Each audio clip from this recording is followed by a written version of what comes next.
नमस्कार. मी भाऊ तोरसेकर. तुम्ही बघत आहात प्रतिपक्ष. मित्रांनो, काल परवा महाविकास आघाडीतल्या तीनही प्रमुख नेत्यांची एक संयुक्त पत्रकार परिषद झाली आणि त्या पत्रकार परिषदेमध्ये बऱ्याच गोष्टींचा स्पष्ट खुलासा होईल अशा बातम्या, ब्रेकिंग न्यूज येत होत्या. आणि त्यापैकी उद्धव ठाकरे, शरद पवार आणि नाना पटोले यांनी पत्रकारांसमोर जाऊन आगामी निवडणुकीच्या, विधानसभा निवडणुकीच्या बाबतीत एक भूमिका मांडली. अर्थात ही घासाघीस गेले 1.5-2 महिने चालू आहे. उभाटा शिवसेनेतर्फे उद्धव ठाकरे हट्ट धरून बसलेले आहेत. कधी ते हट्ट करतात, कधी ते हट्ट मागे घेतात की निवडणुकीच्या पूर्वी आगामी भविष्यातल्या मुख्यमंत्र्याचा, महाविकास आघाडी पदच्या मुख्यमंत्र्याचा चेहरा आणि नाव आधी घोषित केलं पाहिजे, असा त्यांचा अट्टाहास आहे. आणि तो नाव किंवा चेहरा म्हणजे आपलाच चेहरा आणि आपलंच नाव असलं पाहिजे, हे त्यामधलं गुपित आहे. उघडपणे उद्धव ठाकरे सांगत नाही. पण संजय राऊत वगैरे, ज्यांचा बोलविता धनी खुद्द उद्धव ठाकरे आहेत, ते संजय राऊत सातत्याने हा विषय पुढे रेटत असतात की जर मुख्यमंत्री पदाचा चेहरा नसेल तर महाविकास आघाडीचं नुकसान होईल. लोकसभा निवडणुकीत नरेंद्र मोदींचा चेहरा एनडीएने आणि भाजपने पुढे केला आणि काँग्रेस किंवा महाविकास आघाडी, इंडिया आघाडी यांच्याकडून कुठला चेहरा पुढे केलेला नव्हता आणि त्याचाच तोटा महाविकास आघाडीला आणि इंडी आघाडीला सहन करावा लागला. त्यामुळे विधानसभा निवडणुकीत पुढे जाताना लोकांसमोर मुख्यमंत्री पदाचा एकमेव चेहरा आपल्याला पेश करायलाच पाहिजे. त्याचा फायदा मिळेल, नाहीतर तोटा होईल. आणि हे सांगण्याचा हेतू सरळ आहे की जसा लोकसभा निवडणुकीत महाराष्ट्रापुरता तरी आघाडीचा नेता म्हणून उद्धव ठाकरे यांचा चेहरा होता, तसाच तो विधानसभा निवडणुकीत आगामी भावी मुख्यमंत्री म्हणून उद्धव ठाकरे यांचा चेहरा पुढे केला पाहिजे, हा हट्ट आहे. आणि वेगवेगळ्या प्रकारे आपलं नाव पुढे न करता उद्धव ठाकरे तीच भूमिका सूचित करत असतात. पाहिजे ते नाव तुम्ही जाहीर करा, तुम्हाला पाहिजे तो चेहरा जाहीर करा, उद्धव ठाकरे सूचित करत असतात. माझं असं म्हणत नाही, पण अपेक्षा माझंच नाव तुम्ही ठरवलं पाहिजे अशी आहे. आणि त्याला शरद पवार आणि नाना पटोले म्हणजे काँग्रेस आणि राष्ट्रवादी दाद देत नाहीत, हे आता लपून राहिलेलं नाही. आणि त्यामुळे तडफडाट उभाटा शिवसेनेमधला फार वाढलेला आहे, फार वाढलेला आहे. आणि यातून महाविकास आघाडी विधानसभा निवडणुका होईपर्यंत टिकेल का की फुटेल, इथपर्यंत जोरदार चर्चा रंगलेल्या आहेत. जोरदार चर्चा, त्याविषयीचे अनेक तर्क मांडले जात आहेत, त्याविषयीचे नॅरेटिव्ह पुढे आणले जात आहेत. आणि खरोखरच उद्धव ठाकरे महाविकास आघाडी मोडण्यासाठी दुसऱ्या टोकाला जाऊ शकतील का? अर्थात दुसऱ्या टोकाला म्हणजे परत एकदा भाजप सोबत महायुतीमध्ये जातील का, याचीही चर्चा होते. पण ती शक्यता खूप कमी आहे. याचं कारण मध्यंतरीच्या 4-5 वर्षामध्ये उद्धव ठाकरे यांनीच नको नको ती वक्तव्य करून मागे फिरण्याचे सगळे दोर कापून टाकलेले. उद्धव ठाकरेंना सोबत घेतलं, परत एकदा आपल्या सोबत आणलं, तर भाजपला त्याचा फायदा होण्यापेक्षा तोटा अधिक होऊ शकतो. कारण फडणवीस असो, मोदी असोत, शहा असोत, यांच्याविषयी उद्धव ठाकरेंनी आतापर्यंत जी मुक्ताफळं उधळलेली आहे, त्या मुक्ताफळांचा राग त्या संबंधितांना म्हणजे मोदी, शहा, फडणवीसांना आला असेल नसेल, पण त्यांच्या अनुयायांना, त्यांच्या पाठीराख्यांना मात्र त्याचा कमालीचा राग आलेला आहे. आणि म्हणूनच उद्धव ठाकरेंना आता भाजपने सोबत घेण्याचा प्रयत्न केला किंवा तसा विचार जरी पुढे आला तरी भाजपचे अनेक पाठीराखे, समर्थक, मतदार निवडणुकीपासून दूर राहतील. भाजप सत्तेत नाही, निवडणुकीत पडला तरी परवा नाही. आणि याची चुणूक भाजपच्या मतदाराने, भाजपच्या समर्थकाने लोकसभा निवडणुकीत दाखवलेली आहे. ज्या अजितदादांवर भाजपने भरमसाठ आरोप केलेले होते, सातत्याने आरोप केलेले होते, 70,000 कोटीचा घोटाळा वगैरे वगैरे वगैरे, त्याच अजितदादांना महायुतीत आणून उपमुख्यमंत्री करणं किंवा त्यांच्या 8-9 सहकार्यांना मंत्रीपद बहाल करणं हे भाजपच्या पाठीराख्याला आवडलं नाही. आणि त्यामुळेच गेल्या लोकसभा निवडणुकीत भाजपचा प्रचंड संख्येने मतदार नाराज होता आणि तो मतदानाला सुद्धा बाहेर पडला नाही. शरद पवारांचे, अजितदादांचे उमेदवार असोत किंवा महायुतीचे उमेदवार असोत, त्यांना तर सोडूनच द्या, खुद्द भाजपच्या अधिकृत उमेदवारांना सुद्धा भाजपच्या समर्थक मतदारांनी भरभरून मतं दिली असती तर लोकसभेचे निकाल वेगळे लागले असते.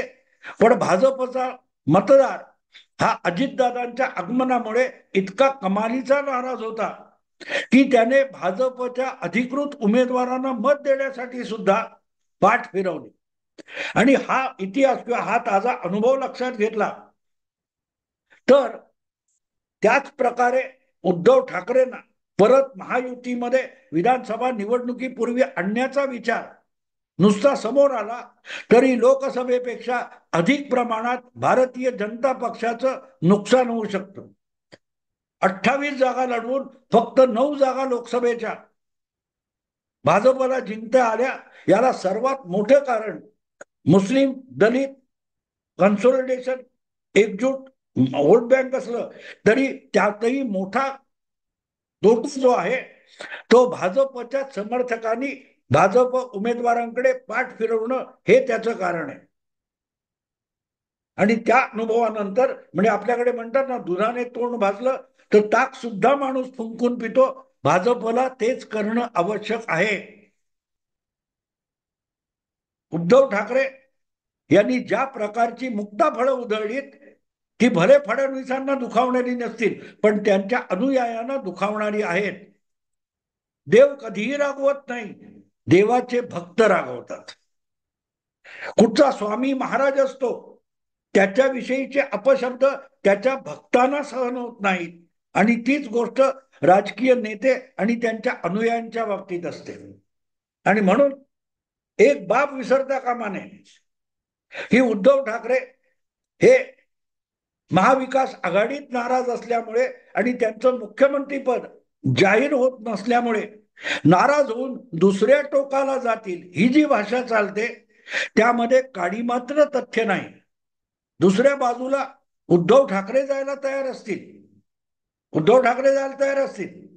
तुम्हाला आठवतं 2019च्या निवडणुकीचे संपूर्ण निकाल हाती आले विधानसभेचे, त्यानंतर उद्धव ठाकरे पहिल्यांदा पत्रकार परिषदेत आले तेव्हा त्यांनी भाजपला एक इशारा दिला होता की बंद दरवाजा आड मुख्यमंत्री पदाचं दिलेलं वचन आहे, त्यासाठी काय करणार ते सांगा, नाहीतर मी दुसऱ्या टोकाला सुद्धा जाऊ शकतो, मला सगळे पर्याय सगळे ऑप्शन्स ओपन आहेत. आणि त्यामुळेच उद्धव ठाकरे दुसऱ्या टोकाला जाऊ शकतात ही चर्चा झाली. दुसऱ्या टोकाला एकनाथ शिंदे गेले, एकनाथ शिंदे गेले, आपला पक्ष घेऊन ते भाजपकडे परत आले.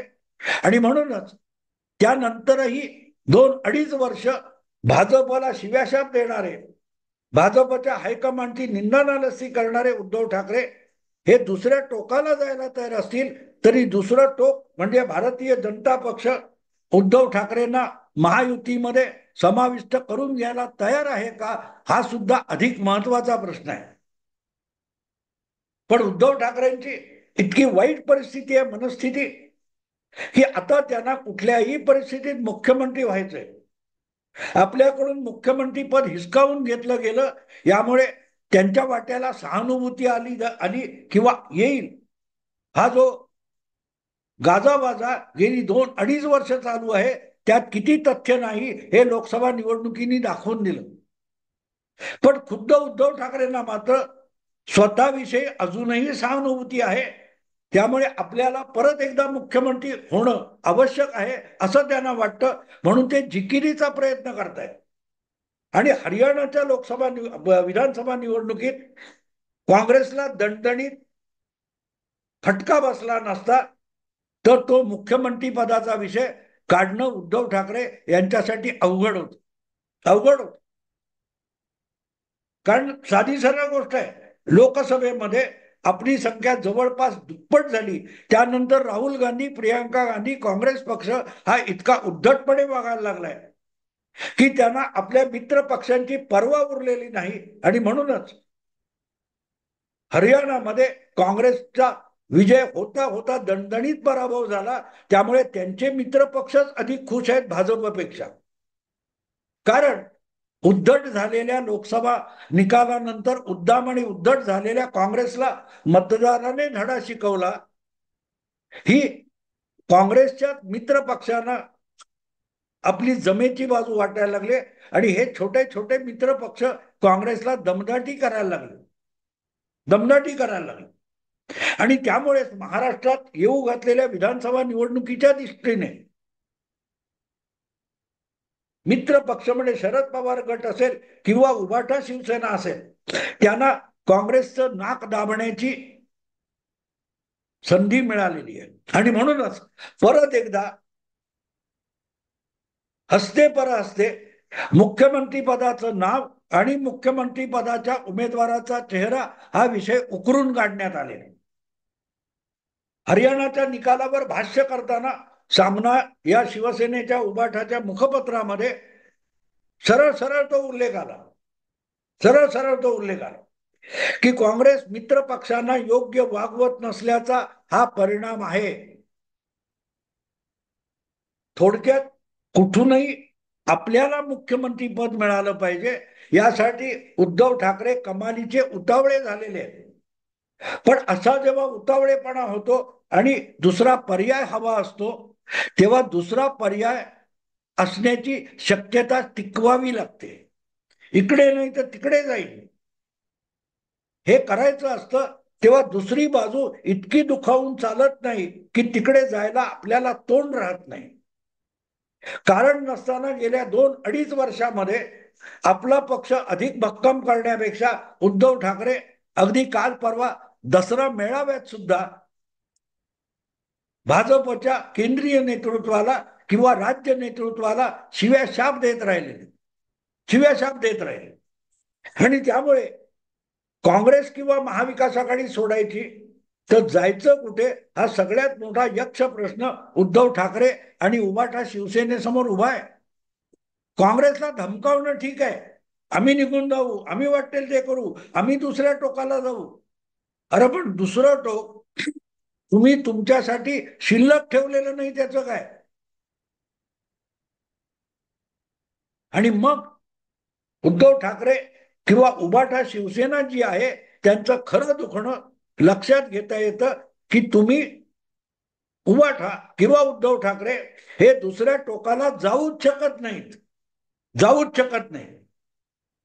कारण ज्या मुख्यमंत्री पदासाठी तुम्ही निकालानंतर मतदाराच्या इच्छा पायदळी तुडवून मतदाराने नाकारलेल्या काँग्रेस राष्ट्रवादीला सत्तेत आणून बसवलं,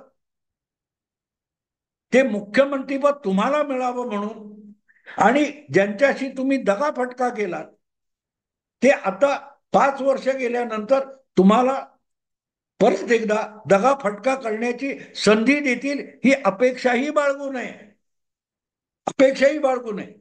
कारण उभाटा शिवसेनेला किंवा उद्धव ठाकरेंना महाविकास आघाडीतून बाहेर पडायचं असेल तर कशासाठी बाहेर पडायचं हा मुद्दा सगळ्यात कळीचा आहे.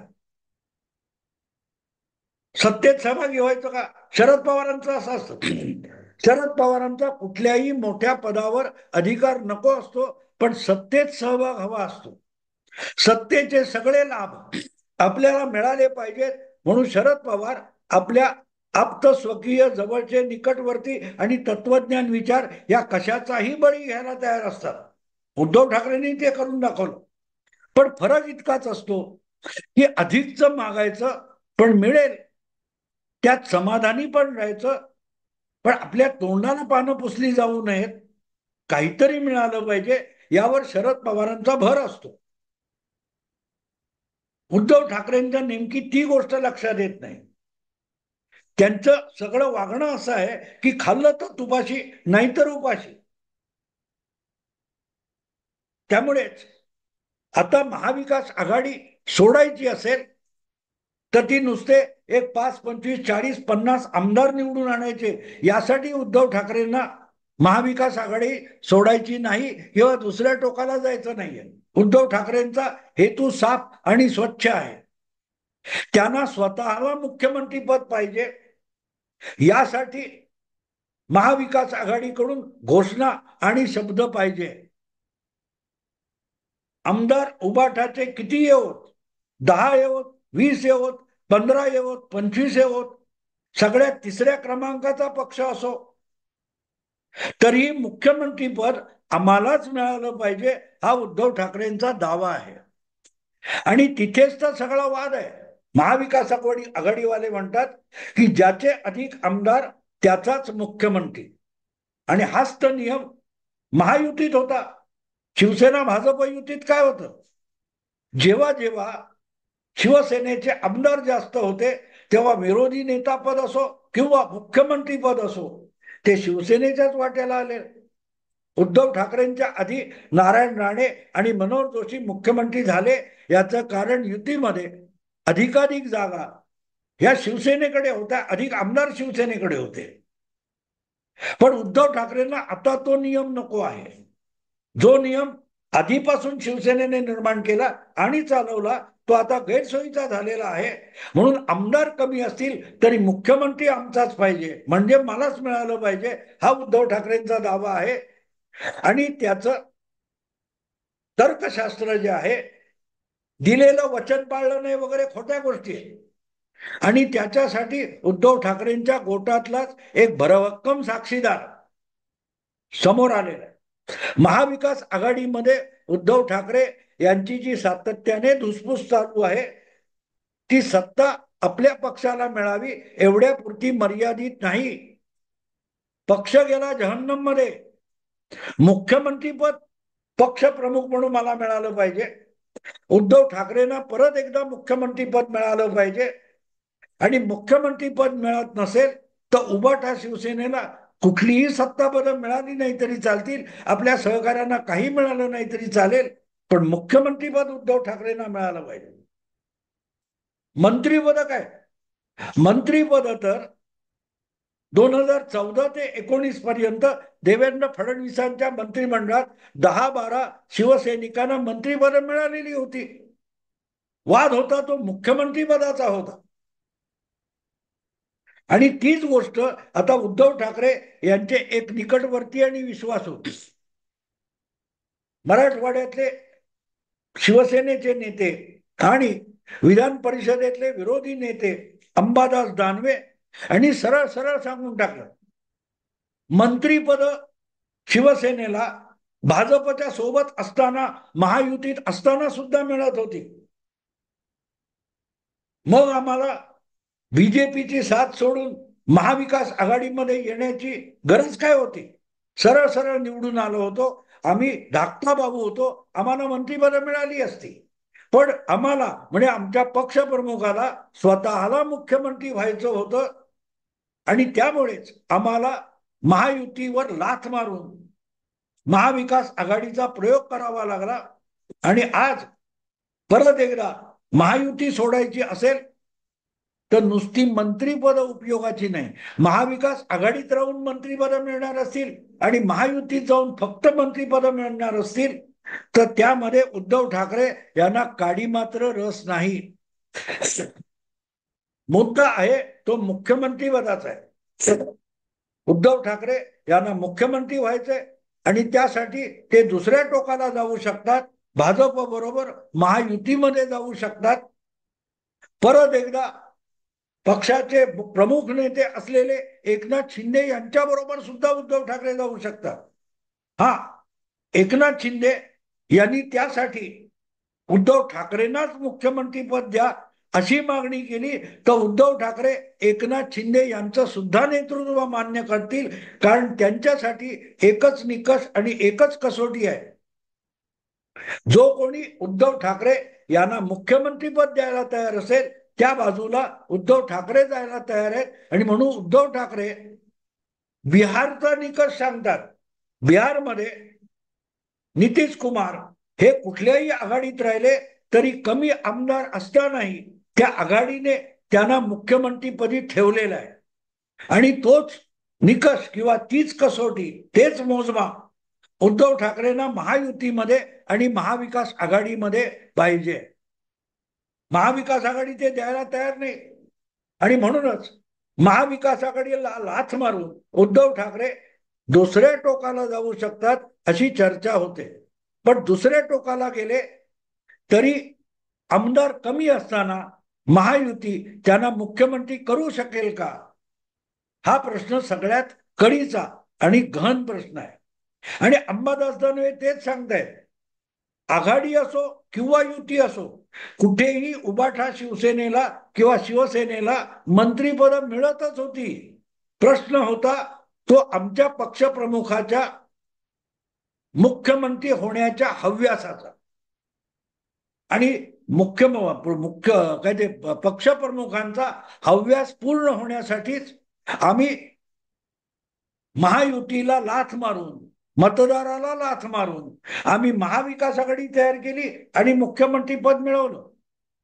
मंत्रीपद कमी झाली तरी परवा नाही, पण उद्धव ठाकरे मुख्यमंत्री झाले पाहिजे. उद्या कदाचित महाविकास आघाडी शरद पवार आणि काँग्रेसने त्यांना आश्वासन दिलं की तुम्हाला मुख्यमंत्री करतो, पण 40च्या 40 मंत्रीपद जी आहेत ती राष्ट्रवादी, शरद पवार गट आणि काँग्रेस यांना द्यायची आणि फक्त मुख्यमंत्रीपद उद्धव ठाकरेंना. तर शरद पवार उद्धव ठाकरे एका मिनिटात ती तडजोड मान्य करतील. अंबादास दानवे यांच्या म्हणण्याचा तोच अर्थ आहे. तोच अर्थ आहे. उद्धव ठाकरेंना शिवसैनिक, शिवसेना पक्ष, संघटना, पित्याची प्रतिष्ठा याच्याशी काडीचंही कर्तव्य नाही. त्यांना परत एकदा मुख्यमंत्री व्हायचंय. आणि मुख्यमंत्री होताना आपल्या कुठच्याही सहकार्याला साधं मंत्रीपद मिळालं नाही तरी उद्धव ठाकरेंना त्याची काडी मात्र पर्वा नाही, ही अवस्था आहे. मित्रांनो, अंबादास दानवे ही त्याची साक्ष देत आहेत. त्यांचं अलीकडचं स्टेटमेंट बघितलं, 1 दिवसासाठी मुख्यमंत्री करा. विषय आवडला, लाईक करा, शेअर करा, सबस्क्राईब करा. नमस्कार.